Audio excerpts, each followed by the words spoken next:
महाराष्ट्रामध्ये खळबळ उडवून देणारी बातमी ठरली. मुंबईमध्ये 4 ते 5 ठिकाणी बॉम्ब हल्ला घडवून आणू किंवा मुंबई उडवून देऊ अशा पद्धतीचा ईमेल जो आहे तो सकाळी मिळाला. सकाळी पहाटे 6:57 सीपीएच्या अधिकृत ईमेलवरती हा मेल आला.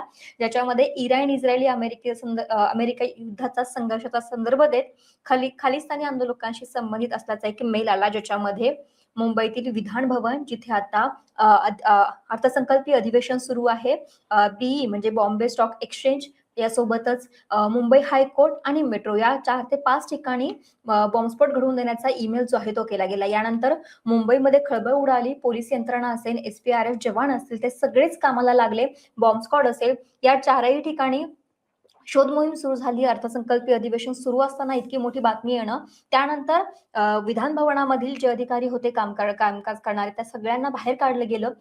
जे आमदार किंवा मंत्री या ठिकाणी आले होते त्यांना सुद्धा बाहेर गेटवरतीच रोखलं गेलं होतं. त्यानंतर सगळी शोध मोहीम आपण म्हणू शकतो की झाली. बॉम्ब स्क्वॉडचं पथक आलं होतं, श्वान पथक तिथे आलं होतं.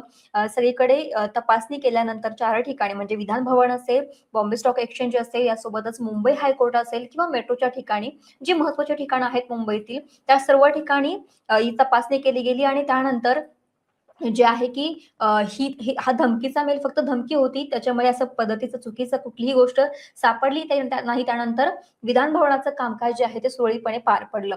या संदर्भामध्ये माहिती देणारी राम शिंदे यांची एक प्रतिक्रिया आपल्या समोर आली.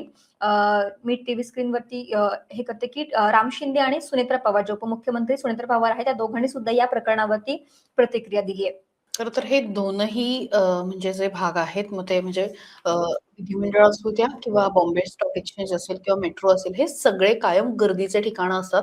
अर्थात मुंबईमध्ये असं सार्वजनिक एकही ठिकाण नाही की जिथे गर्दी नसते, पण मुंबईमध्ये धमकी त्यावेळी सिरियस घ्यावी लागते की ज्यावेळेस असे इतके गर्दीचे स्पॉट टार्गेट करणार आहोत अशा पद्धतीचं म्हटलं जातं. आणि बॉम्बची धमकी ही म्हणजे सुदैवाने ती कधीच खरी ठरू नये, ती कायम धमकीच ठरावी. मात्र प्रत्येक वेळी यंत्रणेसाठी ते एक नवं आव्हान असतं की कोणीतरी एक ईमेल करणं, तो खोटा जरी असला तरी त्याच्यासाठी एक बटन दाबणं असतं, पण यंत्रणेसाठी मात्र ते फार मोठं आव्हान असतं. आणि त्याच पद्धतीचं आव्हान जे आहे ते आज मुंबई पोलिसांसमोर होतं.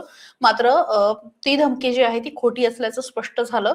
आणि नेमके हे सगळे काय म्हटलेले आहेत, म्हणजे विधिमंडळाचे सभापती आहेत तर त्यांनी सुद्धा, राम शिंदेनी सुद्धा उत्तर दिलं आणि यासोबत उपमुख्यमंत्री सुनेत्रा पवार यांनी सुद्धा या मुद्द्यावरती मत मांडलेले आहे. आपण लागोपाठ त्यांची मतं ऐकूया. आता काही वेळापूर्वीच अधिवेशन बॉम्ब असल्याची एक थ्रेट आलेला आहे आणि असा मेल आला होता, त्यामुळे आता विधानसभा खाली गेली. आताच आपल्याकडूनच ही मी बातमी ऐकली आणि मी माहिती घेण्याचा प्रयत्न केला तर तो फोन खोटा होता असं मला सांगण्यात आलेलं आहे. अजूनही जास्त चौकशी आणखी कळेल.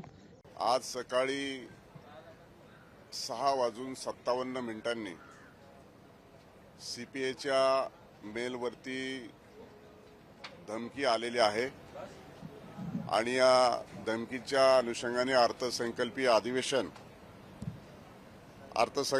अधिवेशन सुरू असल्या कारणानं बॉम्बची आणि मिसाईलची धमकी देण्यात आलेली आहे.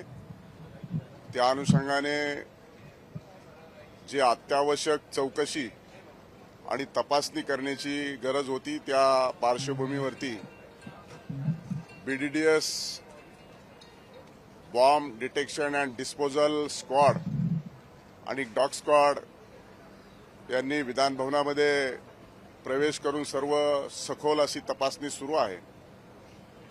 विधान भवनासह आणखी 4 महत्वाच्या ठिकाणी देखील ही धमकी देण्यात आलेली आहे. त्या पार्श्वभूमीवरती पोलीस यंत्रणेने आणि आवश्यक ती दखल घेतलेली आहे. संपूर्ण तपास हा सुरू आहे. थोड्या वेळापूर्वीच आमचे सुरक्षा अधिकारी आणि जे तपासाचे अधिकारी आहेत त्यांच्या चर्चा होऊन आता विधान भवनाचं अधिवेशन सुरू असल्या कारणानं सर्व अधिकाऱ्यांना प्रवेश दिलेला आहे. विधानसभा 9:45 सुरू होते आहे.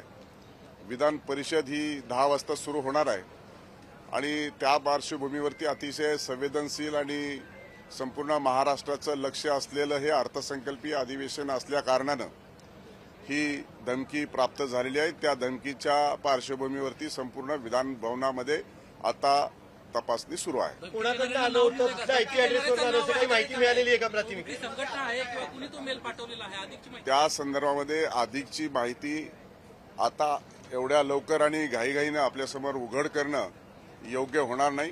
तपासाचा आणि चौकशीचा आणि एवढ्या मोठ्या प्रमाणामध्ये ही धमकी असल्या कारणानं चौकशी अंती सर्व ती माहिती आपल्यासमोर देण्यात येईल. चार महत्वाचे ठिकाणं धागेदोरे हाती लागलेले आहेत. चार महत्वाचे धागेदोरे हाती लागलेले चार महत्वाचे ठिकाणं नेमकी कोणती आहेत? कारण की विधान त्याच्यामध्ये स्टॉक एक्सचेंज आहे, मेट्रो आहे, हायकोर्ट आहे आणि बँक आहे.